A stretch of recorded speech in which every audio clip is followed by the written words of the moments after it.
Hey, we are back with another video. What's good? Hopefully your weekend is good. Why my face like that? I know my weekend is fine. Hopefully y'all had a good Shabbat, and hopefully you guys are refreshed and restored and renewed, ready to go for this Sunday. Yeah, so honestly, recently I started going to a 2819 church so far from what I've seen. And I've recently started going, so don't quote me, but I think that Pastor Philip is doing it right. So definitely go check him out if you don't have a church that you feel like you can follow along to, okay? At least go until you can find a church to go to in person. But so far, Pastor Philip really is just teaching the word and preaching the word, which is really nice. Nice to see. I'm going to be starting in Jonah 2. Okay, so open up your little Bibles. We're going to be covering Jonah 2, referencing a little bit from Jonah 1 verse 17. It states that Jonah was in the stomach of the fish for 3 days and 3 nights. Jonah disobeyed the Lord because in passage 1, verses 1 through 3, the Lord said, "Hey Jonah, I'm gonna need you to go to Nineveh because I see the evil that they do. So I'm gonna need you to go out there and preach against it." But Jonah in verse 2 was like, I'm gonna go. And he skedaddled in the opposite direction on a boat, and he disobeyed the Lord. Our main focus is going to be on verses 2 through 9 of passage 2. Now in verses 2 through 9, we actually get to see Jonah's thought process. Like what he's thinking after he's in the belly of the whale and he actually has the time to digress and think over the situations and things that have happened. Because if being in the belly of the whale, that's crazy. I would have to sit there and think about it too. I'd be like, what? And wouldn't it stink in there? I don't know. But verse 2 says, I was in danger, so I called out to the Lord, and the Lord heard me. I was about to die, so I cried out to you, and you heard my voice. I cried out to you, and you heard my voice. There's a reason why I'm putting emphasis on it, because in verse 4, Jonah puts emphasis on, I said, I was driven out of your presence, which is completely incorrect. It's a way that our minds work. We think that when we are being punished by the Lord, it's God pushing us out of his presence, which is not true. Because if you remember in passage 1, verse 3, Jonah disobeyed the Lord after God commanded him in verse 2 of passage 1 to get up and go to Nineveh. So it was him who turned his back on God first. So in return, he's thinking that like, I messed up, I disobeyed him, I turned my back on him, and so he's turning his back on me. But that is not the case. So in my notes I wrote down, like a father, he put Jonah in time out in the belly of the whale. This was punishment. This was like, you disobeyed me. I'm asking you to do something important, and you disobeyed me. God is patient. He extends mercy and grace. Just because you mess up doesn't mean the Lord is going to turn away from you. You will make the choice to turn your back on God, but God will not turn his back on you. He's there even when you don't see him. He's there even as he's punishing you. Jonah couldn't see it for a minute because he was being punished. He was like drowning. He was about to die. He was like, oh my gosh, like I got myself in this situation because I was disobedient. But really, God was going to save him, and he did. His own disobedience that put him in a situation like that. But God is right there with you, even as he's punishing you. But like I said, like a father, he really put him in timeout in the belly of the whale for 3 days and 3 nights. That's a timeout for a disobedient child. It's the same thing that you do when you ask your child to stand by the wall with their faces pressed up against the wall to really reflect on what they did, okay? He is our Abba, he's our father. He will punish us if he needs to. If we're disobedient, he will punish us. This is who God is. So in verse 3, we see him receiving the punishment through Jonah's eyes. He said, you threw me, you, God, you threw me into the sea. I went down into the deep sea. The water was all around me. Your powerful waves flowed over me. And isn't it crazy that Jonah said, you threw me into the sea? He was obedient to going into the sea. In passage 1, verse 12, Jonah said to them, pick me up and throw me into the sea. Then it will calm down. I know it is my fault that this great storm has come on you. He chose to be obedient to receive his punishment, and he still is like, you threw me out here. Isn't that just like a child? I'm being punished because of you and not because of our own actions. He knew he was wrong and he admitted his fault. But in the midst of a punishment, we're like, ooh, why are you doing this to me? Why is the punishment so harsh, right? Nobody wants to be scolded by the parent, okay? Especially when God punishes you, it'd be hurting, okay? It's a memorable. He makes it memorable. He makes sure that you are learning your lesson. He's making sure that you understand the weight of your disobedience and what that means, especially when he is asking you to extend mercy, to tell a group of people about who he is. Don't run away from your calling. Even if you are scared, get rid of that fear, because God did not give us a spirit of fear. Verse 4 says, I said, I was driven out of your presence, but I hope to see your holy temple again. Even though he is accepting the punishment, with a little bit of like, why are you doing this to me? You threw me out here. Even though he was just humble about it in verse 12, he's still accepting the punishment at the end of the day and still hoping that God is with him. And he hopes to be with his Abba again, you know? I want to see your holy temple again, he says. Verse 5, I feel like I'm drowning with him. The waters of the sea closed over me. I was about to die. The deep sea was all around me. Seaweed wrapped around my head. Verse 6, I went down to where the mountains of the sea start to rise. I thought I was locked in this prison forever. But you saved me from death, Lord, my God. Don't you feel like you're drowning with him? That's just so powerful. You know, he's sitting over here like really reflecting, like, dang, like I was on my last breath. Seaweed was wrapped around me. I was tangled. There was no way out. But Lord, my God, just as I thought I was going to meet men's meat, I thought I was going to be dying in this watery grave. Here you come, right on time. Lord, my God, but you saved me from death. Crazy. Like, as I was studying this, I was like, isn't that how sin feels like? And I can only tell you from me and my own experiences. But before I truly started walking with God, I made a lot of different mistakes. At one point in my life, I let go of my morals because this is gonna sound pathetic. This is gonna sound pathetic and it's so embarrassing, but I wanted to be seen. You know, I wanted to be loved. I just started making decisions that were outside of who I really was. And because of that, I let go of my morals for the first time. I was like, I'm doing something that I don't want to do. And I'm actively making those decisions to do something that I don't want to do. First time I did that, I'm not even afraid to admit this, but I cried. Like, I drove home from work, or was it from work? Yeah, I drove home from work and I was sitting in our driveway at the time. And I just remember sitting in my car, just like bawling my eyes out because, my God, I don't even know why I'm doing this. Like, why am I doing this? Why am I making these stupid decisions? And I thought I was walking with God then, but really I wasn't. I haven't truly really started walking with God until like almost 2 years ago. I have not been perfect my entire life. I have not been walking with God my entire life either, even when I thought I was. Even when I knew I wasn't, but tried to say like, maybe I am. And from there, I continued to just make stupid decisions periodically, but I completely fell off for a period of time. And it's like sin, like once you make this decision to sin, it's a gateway, because the next time you decide to sin, it's easier to do.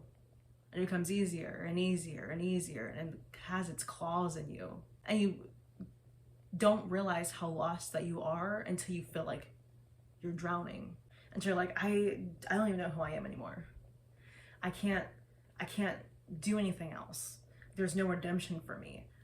This is it. I'm gonna be stuck in this watery prison. I'm gonna be stuck here in this prison that I created for myself because I don't know what else to do. I don't know what else there is. I don't know how to get myself out of it. I don't know how to stop. Sin will drag you down deeper and deeper and deeper until you completely lose yourself. And this is exactly how sin feels At least that's how it felt for me. The lies that sin will tell you will wrap it around you like the seaweed around Jonah's head as he's drowning. It will bound you in chains and hold you in place in prison. It will silence your morals and silence your thoughts, or drag you further away from the Lord, until all that you can see is sin and it becomes your normal. Until you believe the lies that the devil is telling you, that this is who you are. And that, yeah, sure, this is life, this is happy. But really, you're not happy. And you don't really see that you're not happy because this is something that you're now used to. The sin takes over everything, like your mind, your body, soul, and spirit. Like, you're not God who? This is what the world is looking like. Where is God? I know that he's here, but I don't get it. I don't get him. I don't know who God is. How can you when all you know is sin? And it seems so normal, it seems right. That's how you know that sin has truly got you. When sin seems right. When the darkness seems like the light. Like when things seem like this is the truth. Even though you know that there could be something better, just like, this is just what it is. It is what it is. But I know for a fact that when Jonah says in passage 2, verse 6, I thought I was locked in this prison forever, but you saved me from my death, Lord, my God. That breath of fresh air in that belly of the well. When could finally, the burning sensation in his lungs finally getting ripped apart from the cooling air. Being blessed with a sense of right. Being blessed with air you can finally breathe. For me, that's what sin felt like. Drowning. Constantly being on edge, not being able to trust anything. But when God came into my life, it's a breath of fresh air. I can actually trust in the Lord. Like, I can actually find something to trust into. But it's like, see, I'm not trying to cry. All right. This is not what I'm here to do. I'm just here to tell the truth. But when God, like, it's just like true peace, like the breath of fresh air from my burning lungs, I'm drowning in the sin. And God's peace was like that first breath of fresh air. Like true peace. I've never experienced true peace in my life until I started walking with God. Like true peace, a true sense of like, there's no fear. And it took me until I was 25 to start walking with God seriously. But that true peace did not come until I was 26. When I tell you that it took God forever to break pieces off me, it took God forever to break pieces off me. I didn't realize how guarded I was from all the things that have happened in my life. From day one until I'm 27 years old, I didn't realize all the things that were like I was holding on to. But it wasn't until this year that I truly, without struggle, felt God's peace. That I was just like, you know what? When has God let me down? I'll wait. Because there's never been a time that God let me down. It took me 27 years to truly feel God's peace, no matter what the situation looked like. It took me a long time to trust in the Lord too. But when you finally let things go, just let it go, let God. I can't even put enough emphasis on it, like truly let go and let God handle the situation. Trust him. Like there's literally nothing that you have to lose within trusting the Lord. And I'm saying this from somebody that took a minute. It took me forever to learn how to trust in the Lord. And it was nothing by my own efforts. It's all because of God. God taught me how to lean on him, how to trust in him. And in return, he blessed me with peace. Like true, like unfiltered peace. And so that is what Jonah 2 verses 5 through 6 feel like. Sin. That's what sin feels like. That's what disobedience to the Lord feels like. Because the moment that you give the devil an entrance, the moment you start denying the Lord and being disobedient, you're giving the devil a door to use that disobedience to turn you back into sin. Because once you disobey him once, it's going to be easier for you to disobey him again. It's going to become easier and easier and easier until you are further away from him and back into sin.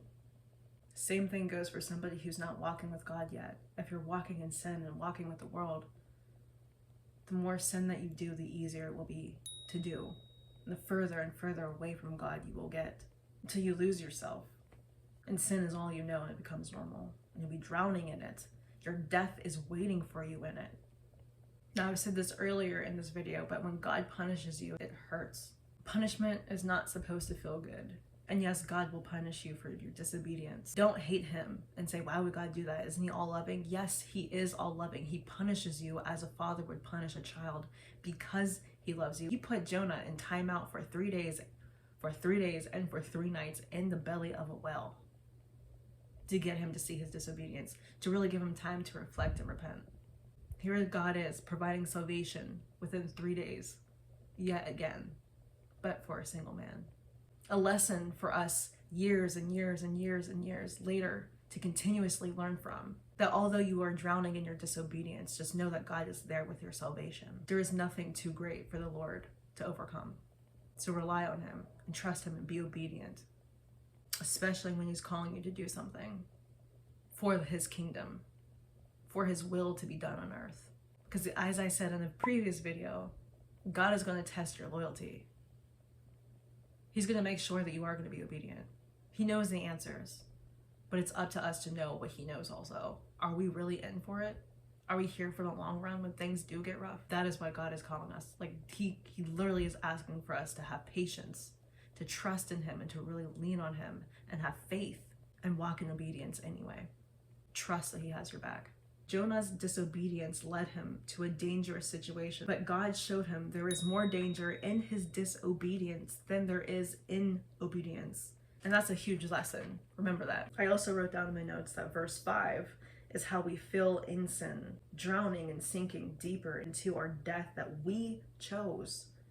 Some seek air and life while others simply give up. And I want to remind you that there is nothing, absolutely nothing that God can't fix or restore. As it is written in scripture, he makes all things new. So because of this, you should come to God exactly how you are. That no matter what things go, and even when you feel like your life is done, even when you feel like there is no return back to the light, remember in verse 7, it says, when my life had almost gone, I remembered the Lord. Lord, I prayed to you, and you heard my prayers in your holy temple. He will hear you cry out. Call out to him. No matter where you are, what your situations look like, no matter what you look like, come to him as you are, and he will make you brand new. No doubt. So remember in verses 8 through 9, the Lord wants loyalty, honesty, and sincerity, obedience, and a pure heart. Verses 8 through 9 says, people who worship useless idols give their loyalty to you. Verse 9, Lord, I will praise and thank you while I give sacrifices to you.